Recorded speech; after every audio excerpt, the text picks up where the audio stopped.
Madame, Monsieur, bienvenue à l'heure de Metro News Magazine. Voici les titres qui seront développés à cette édition. 70, c'est le nombre de candidats inscrits pour les élections présidentielles. Les plateformes politiques rapprochées et paysans dénoncent les manœuvres de certains secteurs pour écarter Laurent Lamotte de la course à la présidence. Reprise la semaine prochaine de la livraison des passeports au bureau de l'immigration. Un appel à la vigilance est lancé par le ministère de la Santé publique en ce qui concerne le choléra à l'approche de la saison cyclonique. Prolongation du programme Hope Help par le Congrès américain. Et puis clôture ce jeudi de la 58e réunion de la Commission des Amériques qui a eu lieu en Haïti. Et enfin, inauguration cette semaine d'un nouveau Green Gym à la faculté d'agronomie.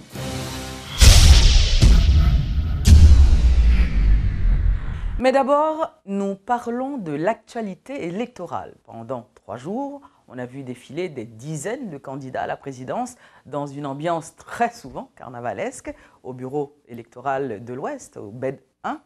Et parmi ces candidats, on a pu remarquer des figures comme Maryse Narcisse, figure très connue, de Famille Lavalas.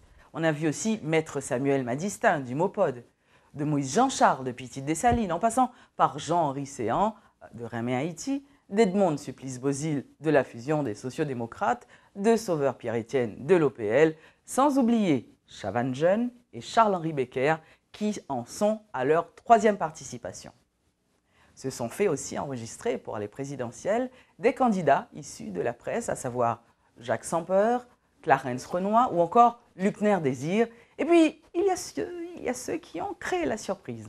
On parle par exemple de Anthony Bennett, de Mario-André Sol, de Fresnel Larosilière, pour ne citer que cela, sans manquer de mentionner l'arrivée tardive et remarquée du Premier ministre, de l'ancien Premier ministre, Laurent Lamotte. Et pour en savoir plus, nous recevons notre collaborateur Luckner Garot, à qui nous disons bonjour. Luckner, merci de nous rejoindre sur le plateau. C'est toujours un plaisir, Daphné. Alors, pendant 3 jours, on a vu défiler des dizaines de candidats à la présidence dans une ambiance que l'on peut qualifier de carnavalesque quelquefois. Vous y étiez. Racontez-nous un petit peu l'atmosphère de ces 3 jours. Vous avez des dizaines, oui. On parle de 70 candidats qui ont défilé durant 3 jours. Mais vraiment, pour la dernière journée, on a eu 46 candidats. C'est dans une ambiance carnavalesque. Des candidats qui sont venus avec des bandes à pied, des partisans des partisans et sympathisants. Là, ça me rappelle Jean-Henri Séan, qui a vraiment créé, je dirais, une ambiance au niveau de la route de Frères, ce qui a causé aussi un embouteillage monstre durant ces 2 jours. On parle de 19 et 20 mai dernier. Moïse Jean-Charles aussi a drainé de la foule. Sur sa mule, son cheval. Il était sur son cheval en mode Dessalines, puisque la plateforme Petite Dessalines. Et il était accompagné bien sûr de ce monsieur qui généralement est habillé comme Dessalines et avec... coiffé de... Oui, comme Dessalines. Voilà. L'ambiance, vous l'avez dit, c'était les motocyclettes, les bandes de rara et aussi les partisans et sympathisants qui ont accompagné les candidats comme Jude Célestin, Samuel Madistin, Jean-Henri Séan, Maryse Narcisse et aussi Moïse Jean-Charles. Et aussi, avec Laurent Lamotte, il y avait aussi des bandes à pied. On a vu ça très tard dans la soirée du mercredi. On a vu Laurent Lamotte prendre un bain de foule. Il a marché à pied depuis Puy-Blain jusqu'au local du BED de l'Ouest 1. Donc, accolade, poignée de main. Donc, c'était tout ça pour qualifier ce qui a marqué l'arrivée de Laurent Lamotte au local du BED de l'Ouest 1. Voilà. Donc, c'est un peu ça pour les candidats, du moins certains candidats, parce qu'il y a aussi des candidats qui sont venus seuls. Oui. Comme André Michel. Et Newton Saint-Just qui est venu avec sa maman et son papa. Mais d'autres candidats sont venus avec des partisans et sympathisants. C'est vrai qu'on a dit qu'on a eu 70 candidats. Hein. allant de droite jusqu'à la gauche. On parle, par exemple, si on veut dire Maryse Narcisse, on a parlé Famille aussi Lavalas, Plateforme Petite Dessalines, oui, exactement, de Mopod, de Samuel Madistin. C'est ça, si on veut parler de la gauche. Au centre, on pourrait trouver la Fusion, Edmond Solis-Bozil, Sauveur Pierre-Étienne aussi. de l'OPL, bien sûr. Et puis PHTK. Le parti haïtien Tête Calais, qui est le parti, je dirais, gouvernemental. C'est le parti du président Michel Martelly, et qui a comme candidat Jovenel Moïse. Et, que l'on ne connaît pas. Oui, ça a été une surprise quand enfin PHTK a dévoilé son candidat. Et, tout le monde, il y avait des noms sur le tapis. Mais quand enfin on a parlé de Jovenel Moïse, c'était la surprise totale.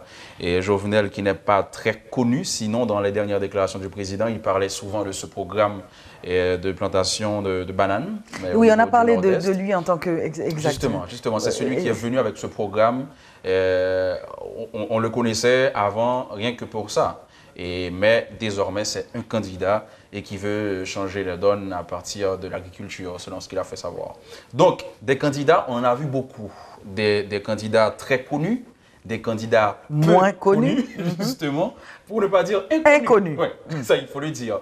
Parce que, vous voyez, Daphné, parfois, quand, Florent Lamotte et Dozeni et tout, on sait que c'est des candidats, les journalistes sont à l'affût, bien sûr. Mais il y a aussi des candidats, à Daphné, lorsqu'ils sont arrivés, les journalistes sont obligés d'aller leur demander « Monsieur, bonsoir, vous êtes candidat ?» Donc c'est pour dire qu'il y a des candidats connus, mais aussi ceux qu'on n'a jamais entendus, qu'on n'a jamais vus, mais qui ont décidé de se porter candidat. Donc c'est un peu ça la réalité de ces 3 jours d'inscription. Et pour les membres du BED aussi, c'était pas facile. J'imagine. Là, quand vous voyez arriver tout ce beau monde, et difficile. Ils étaient combien, par exemple, à l'intérieur des bureaux? Au fait... des membres, hein, des BED. Les membres des BED? Oui. J'ai remarqué, pour recevoir les pièces, il y avait au moins 4 techniciens dans cette petite salle. Alors, il faut rapidement voir Anne Daphné. Et c'est un grand building, le BED de l'Est 1. Mais maintenant, là où se passent les inscriptions, c'est une salle avec, bien sûr, quelques chaises, je crois une dizaine. Et aussi un espace pour recevoir les candidats. Mais il faisait tellement chaud à l'intérieur. Ils n'ont pas prévu de climatisation ou une aération quelconque? Il y avait quelque chose, mais je ne sais pas pourquoi ça ne marchait pas. Et il faisait très chaud. C'est vrai qu'on a mis les candidats, si ce n'est pas encore votre tour, on vous met dans une autre salle. Ils ne se rencontraient pas? Pas toujours, pas toujours. Ça peut arriver qu'il y ait 2 ou 3 candidats dans la même pièce.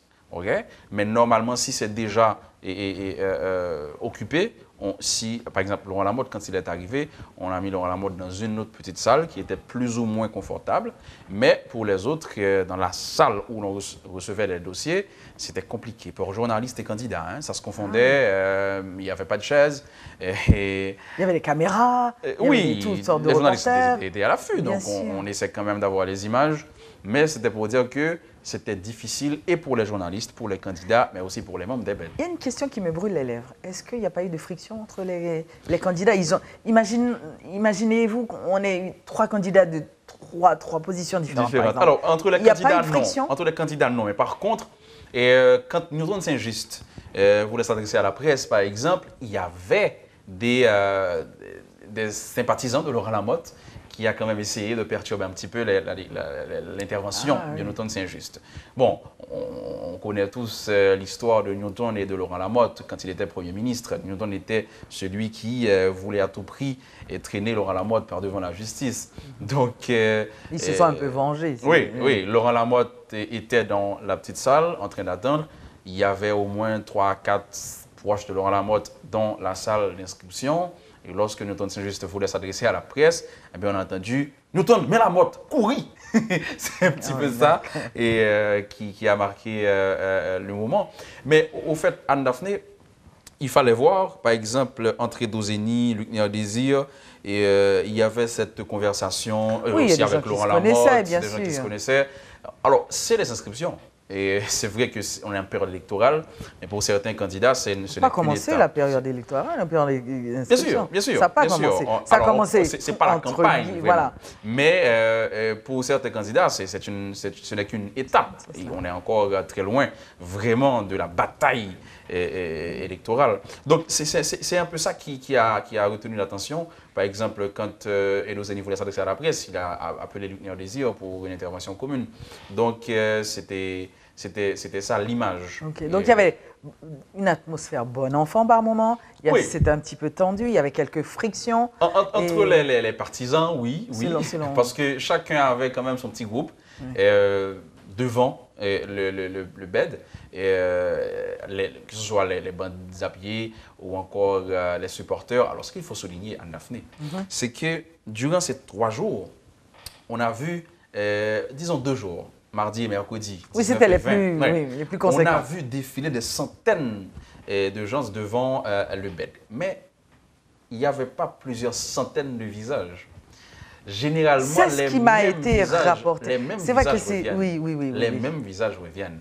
Il fallait voir ça et les mêmes instruments accompagnaient les candidats. C'était intéressant de voir comment les gens étaient avec leurs sacs. Il y avait plusieurs t-shirts à l'intérieur. Dans la matinée, on accompagne tel candidat. Et puis, un peu plus tard, vers 2 heures, on accompagne l'autre candidat. Il est question juste de changer de t-shirt, et puis voilà. C'est un peu ça qui a aussi frappé l'attention durant ces 2 jours. Mais bon, chacun voulait démontrer sa force, voulait faire une démonstration de force. Évidemment, il fallait trouver des gens. Mais il y avait des jobs à donner. Oui, il y avait une clientèle. Pour les mototaxis, c'est plein gaz, peut-être 1000 gouttes. Donc, c'est aussi ça la réalité durant cette période. On va parler un petit peu de la presse. C'est les candidats qui se sont inscrits et qui font partie de la presse. On va parler déjà, par exemple, de Jacques Sampeur ou encore Radio Anti-International. De Clarence Renoir ou encore de Luc Nair, qui n'est pas Garot, mais Désir.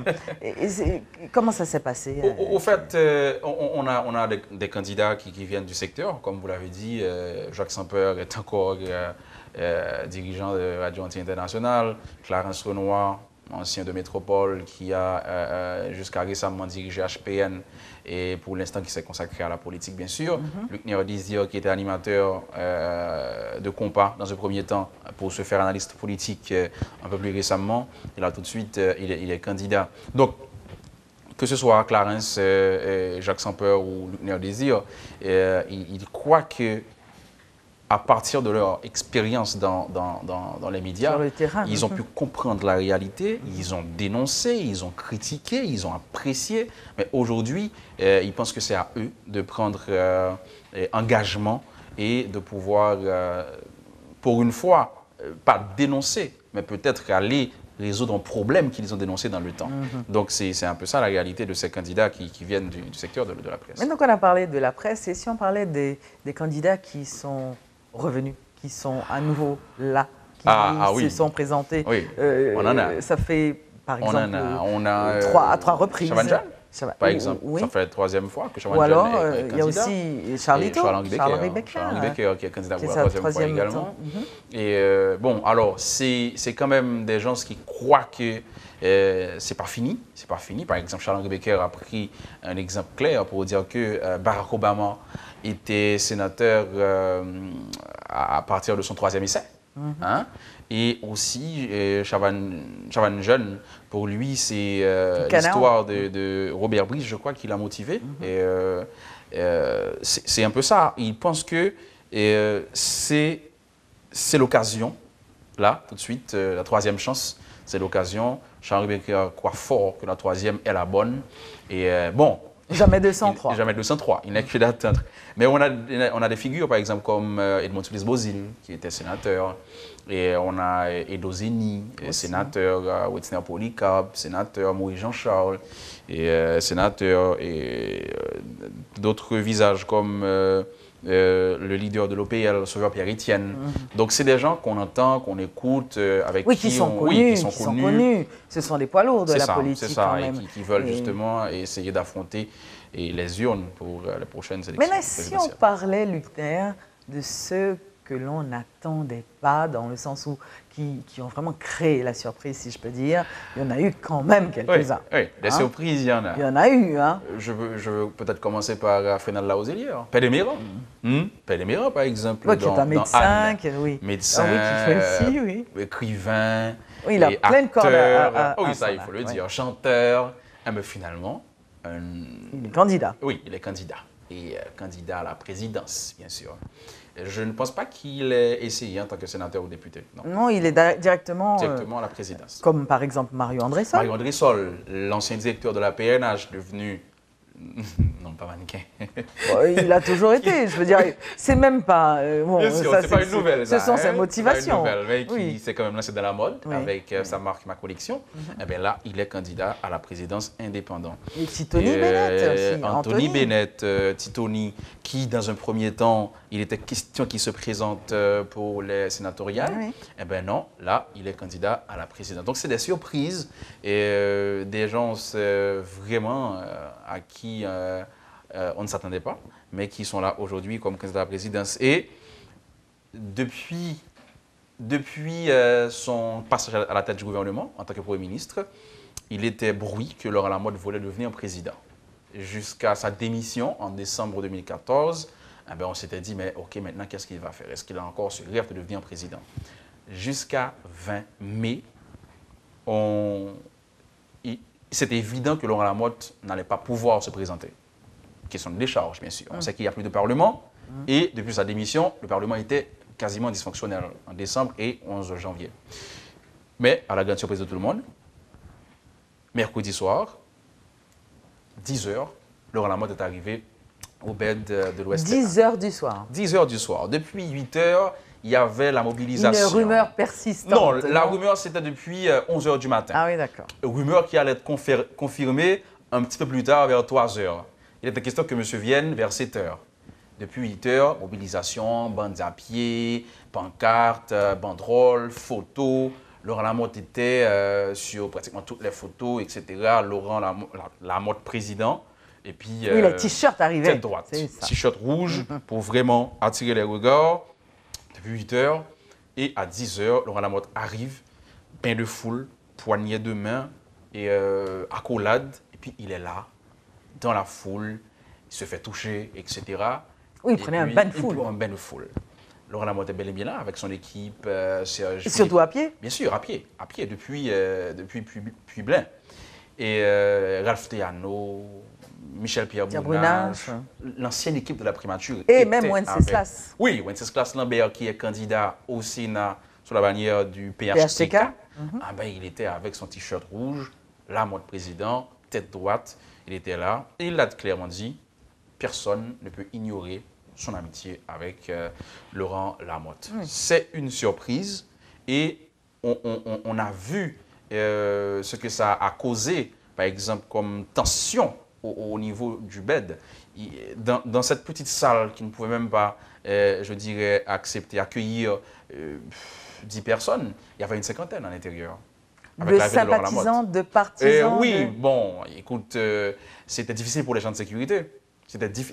Laurent Lamotte a compliqué le travail des agents de sécurité. Parce qu'avec ces sympathisants qui voulaient à tout prix et pénétrer au niveau du BED de l'Ouest 1, entrer carrément dans la salle. C'était difficile pour les agents de sécurité. Donc, au moins une vingtaine quand même de sympathisants a pu pénétrer, a pu entrer.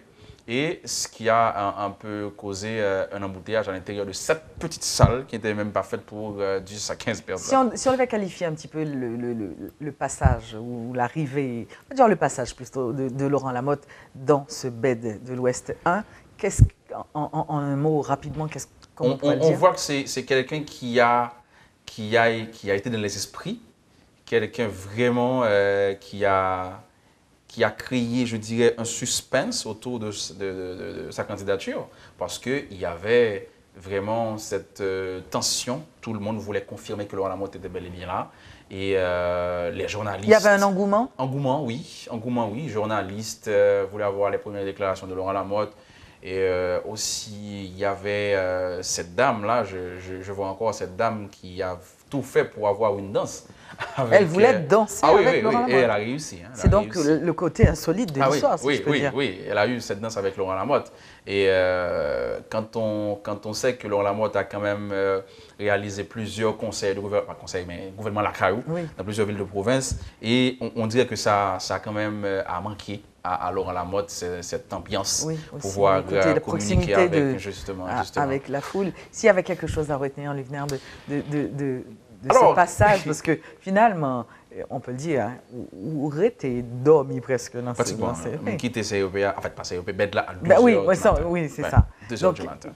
Qu'est-ce que tu aurais retenu personnellement, j'entends? En fait, j'ai entendu parler au moins 40 candidats. Parce que lorsque je suis arrivé, il y avait déjà eu d'autres candidats à se faire inscrire. Mais 40 candidats, Newton Saint-Just, Charles-Henri Becker, etc. Tous, ils pensent, alors pas ils pensent, ils ont déjà gagné les élections. Mais c'est un peu normal. Ils ont gagné. Mais si on va en tant que perdant, c'est pas la peine d'y aller. Ils ont gagné. Il y a 70 candidats et 70 présidents. C'est à croire que, et 25 octobre, tête chargée. Parce qu'avec cette confiance, et il y a même certains candidats qui appellent déjà les citoyens à la vigilance, c'est pour dire que si ce n'est pas moi qui t'as bon, prends la rue. Waouh. Vous voyez, donc quelque part, c'est un peu ça qui a retenu l'attention. Ça va me permettre de faire une transition, oui. Ça tout à fait, tout à fait. Une transition. Et donc, aussi, il y a ce médecin et gynécologue, un peu dans les 80, qui à 2 heures du matin, était encore au bed, qui voulait se faire inscrire. Il était fermé à minuit. La barrière était fermée à minuit. Mais tous ceux qui étaient déjà à l'intérieur pouvaient se faire inscrire. Absolument. Il n'y a pas de problème. Lui, il était là depuis midi, sur la cour. Va-et-vient. Peut-être qu'il était en train de collecter ses pièces. Mais sur place? Parce que monsieur était venu avec un chèque de 500 000 gourdes, parce que c'est la somme à verser pour se faire inscrire. Mais sauf que c'est à la DGI qu'il faut verser cette somme, pas au BED. Mais lui, peut-être qu'il n'a pas eu le temps. Hein. Il est venu avec son chèque, avec ses dossiers, mais sauf qu'il n'a pas de carte d'identification nationale, ce qu'on appelle SIN. Pièce importante, requise par le décret électoral. Je veux dire carrément. Maintenant, il ne voulait pas partir, il voulait se faire inscrire à tout prix. Les agents de sécurité étaient dépassés par la situation. D'ailleurs, il est venu avec du monde? Non, il était seul. Ah, okay. Il lui faut du respect. Oui, c'est quand même, vu son âge. Les agents de sécurité essayaient quand même d'y aller un petit peu doucement. Mais c'était difficile. Il voulait se faire inscrire. C'est fermé, disait le président. Et tu vois, c'est fermé. Tout est... Mais lui, il ne voulait pas... Il insiste. Il voulait se faire inscrire. Au final, on lui a demandé, d'accord, on va y aller. Vos pièces. Il commençait à sortir des trucs de son cartable. Ah, oui. Et puis, quand on lui a demandé votre carte d'identification nationale, c'était nulle part.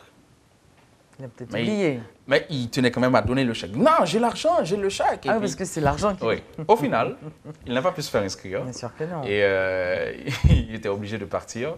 Mais c'était ce qui a permis aux journalistes de tenir bon, parce qu'il était déjà 2 heures. On attendait le président du BED pour les derniers chiffres, mais on était fatigués.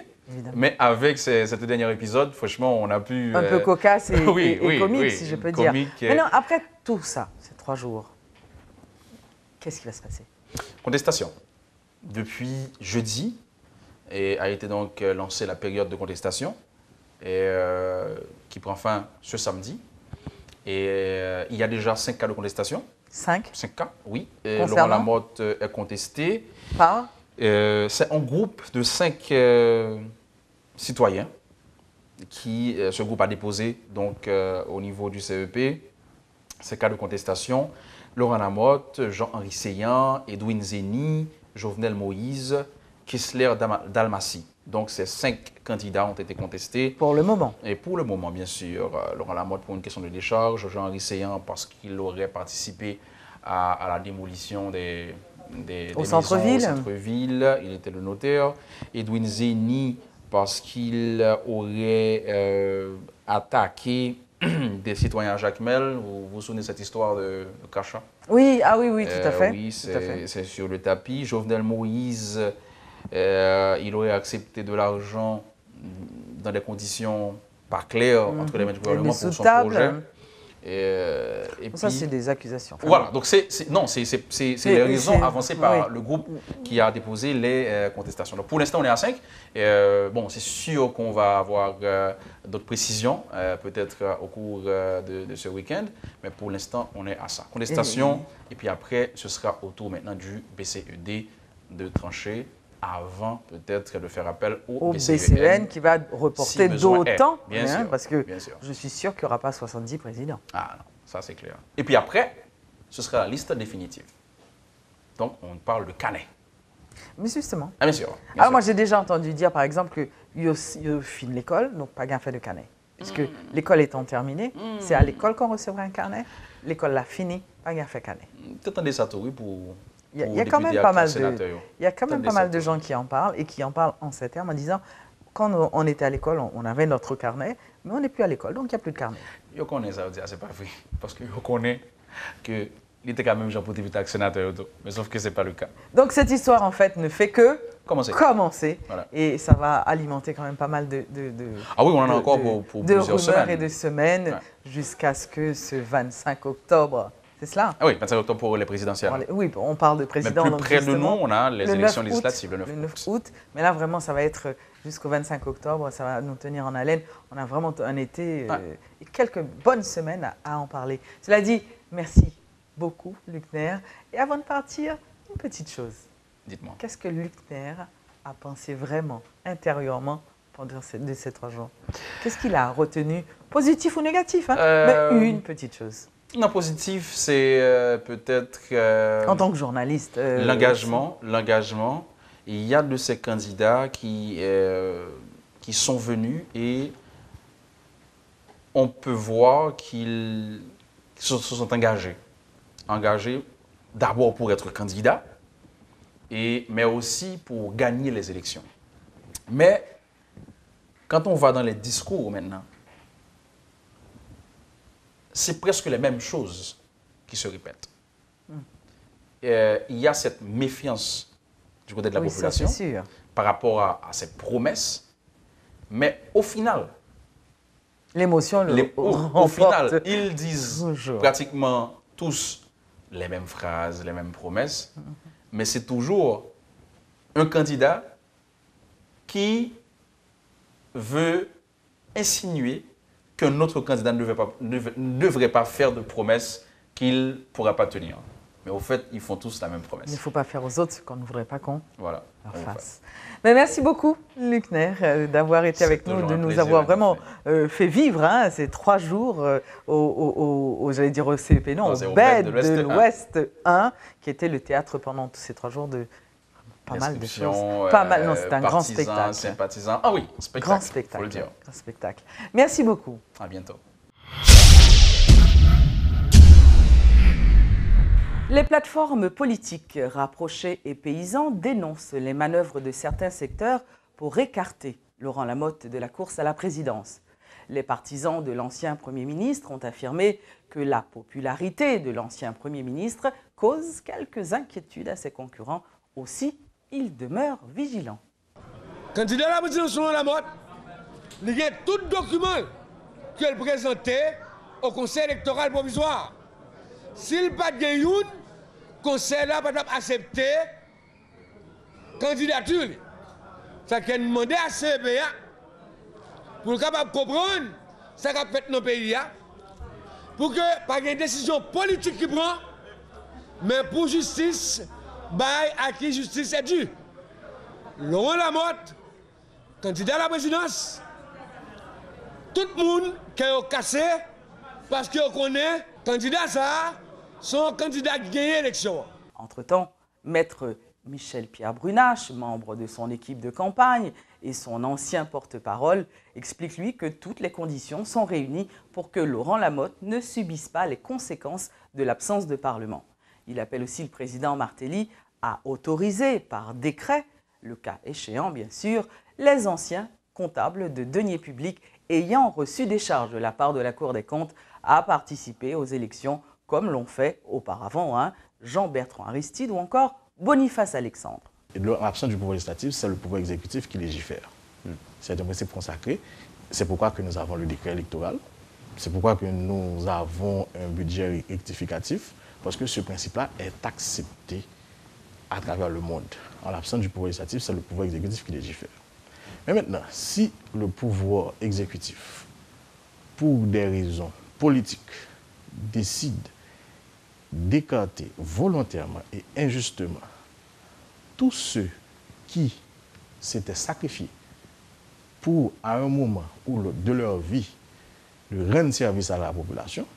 Et ce n'est pas seulement le cas de Thierry Mayapol, ce n'est pas seulement le cas de Laurent Lamotte. Je pense à d'autres anciens ministres sous le gouvernement Lavalas. Je pense à tous ceux-là qui sont privés de leurs droits politiques et de leurs droits civils. C'est une grave violation des droits humains et cette violation-là est inacceptable pour toute société. C'est ce jeudi que la 58e réunion de la Commission des Amériques a pris fin. Ces assises, qui ont eu lieu en Haïti et ont duré 3 jours, a réuni 22 pays. Et pour clôturer cette session de travail, tous les pays présents ont signé une déclaration conjointe dans laquelle ils se sont engagés à travailler pour le développement durable et efficace de leur secteur touristique. La connexion maritime, terrestre et aérienne, les problèmes de visa, le développement des infrastructures du secteur touristique, tels sont les principaux points abordés dans le cadre de cette 58e réunion statutaire de la Commission des Amériques. Durant 3 jours, les différents ministres du tourisme de la région ont discuté et échangé des idées sur la nécessité pour les pays présents d'améliorer les services offerts. En effet, ces assises ont été marquées par la signature d'une déclaration conjointe dans laquelle les participants se sont engagés à travailler pour le développement durable et efficace de leur secteur touristique. Stéphanie Balmian-Vildroin est la ministre haïtienne du Tourisme. Que cette déclaration est adoptée par tous les pays membres de l'Amérique et de la CAM, ça nous permet de créer cette plateforme, ce cadre légal pouvant commencer à discuter. Parce qu'effectivement, ce n'est pas seulement du ressort du ministère du Tourisme, mais du ressort aussi du ministère de Transport, parfois du ministère des Travaux publics dans notre cas, de l'Institut qui gère l'aviation, pour pouvoir ensemble trouver des solutions alternatives, des solutions innovatrices pour pouvoir interconnecter les régions. Haïti, pays hôte, a beaucoup appris de cette 58e réunion de la CAM et a profité de l'expérience des autres pays ainsi que de l'élan de croissance du secteur tout en s'offrant des possibilités de développement durable à travers le tourisme. Se félicitant de la réussite de ces assises, Stéphanie Balmian-Vildroin s'attend déjà à des retombées positives. C'est montrer encore au monde entier que oui, Haïti est sur sa belle voie de développement. Nous avons reçu près de 70 personnes dans la délégation qui aujourd'hui, grâce à l'investissement d'un secteur privé haïtien, on a pu les héberger tous dans un seul hôtel.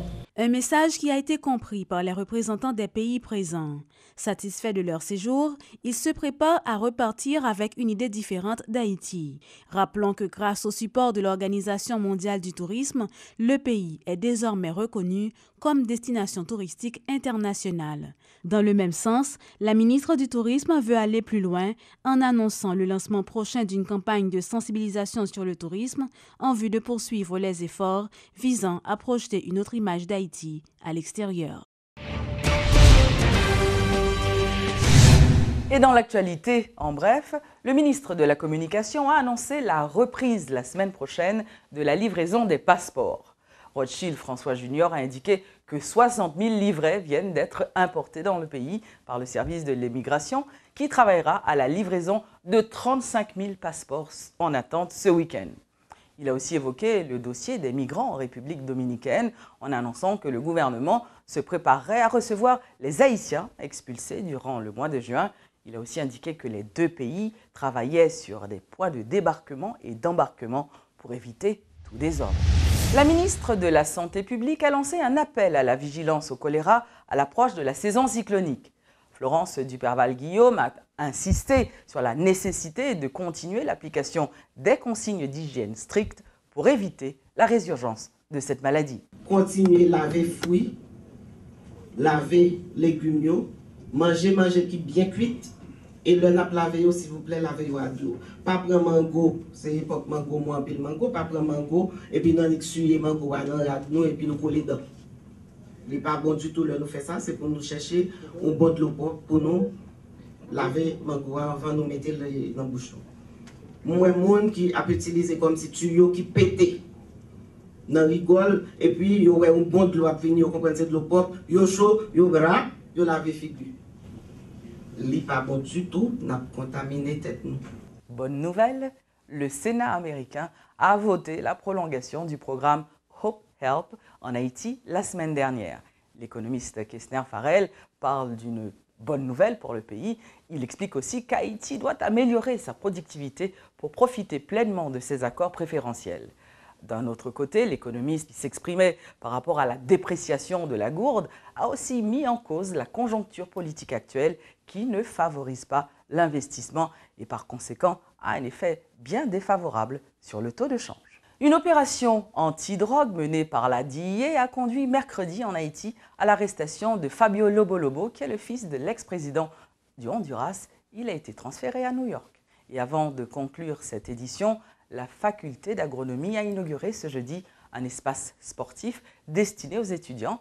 Cette initiative financée par Rebo a été implémentée par Green Gym en partenariat avec le ministère de l'Agriculture. Metro News Magazine est à présent terminé. Nous vous remercions de votre fidélité et nous vous donnons rendez-vous la semaine prochaine.